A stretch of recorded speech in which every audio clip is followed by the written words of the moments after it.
কানাডার পণ্যে নতুন করে শুল্ক আরোপের জবাবে যুক্তরাষ্ট্রের ৭০০ পণ্যের উপর সর্বোচ্চ ৫০% পর্যন্ত পাল্টা শুল্ক আরোপ করেছে অটোয়া। কানাডার এই পাল্টা শুল্ক ২০ বিলিয়ন মার্কিন ডলার মূল্যের পণ্যের উপর কার্যকর হবে, যা কার্যকর হবে আগামী ৮ সেপ্টেম্বর থেকে। বন্ধুত্বের সীমান্ত পেরিয়ে এবার বাণিজ্য যুদ্ধের ময়দানে ওয়াশিংটন অটোয়া।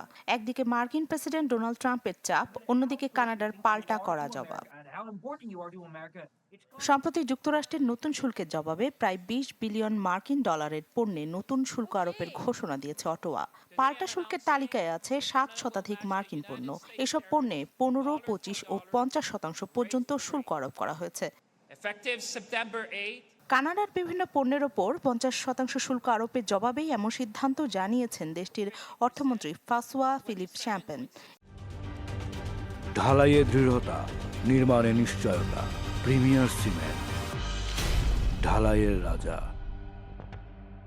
এক্ষেত্রে ইস্পাত, অ্যালুমিনিয়াম, বৈদ্যুতিক সরঞ্জাম, কৃষি যন্ত্রপাতি, পোশাক, মধু ও সুগন্ধি সহ বেশ কিছু পণ্যের উপর বসানো হয়েছে ৫০% শুল্ক। এই সিদ্ধান্তের ফলে কানাডার বার্তা স্পষ্ট, এটি কেবল পাল্টা শুল্ক নয়, ওয়াশিংটনের অর্থনৈতিক চাপের সমান জবাব। যুক্তরাষ্ট্র যদি ডলার ফর ডলার শুল্ক আরোপ করে, কানাডাও দেবে একই জবাব। শুল্কের এই লড়াই শুধু আমদানি রপ্তানিতে নয়, আঘাত করতে পারে উৎপাদন ও সরবরাহ ব্যবস্থাতেও। প্রভাব পড়তে পারে ব্যবসা ও কর্মীদের ওপর, চাপ তৈরি হতে পারে ভোক্তাদের ওপরও।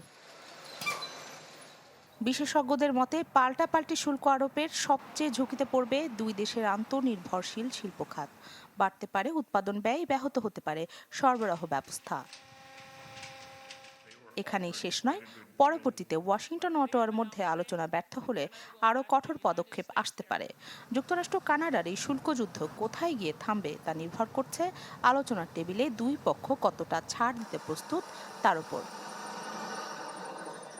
রাখি জেসমিন, চ্যানেল 24।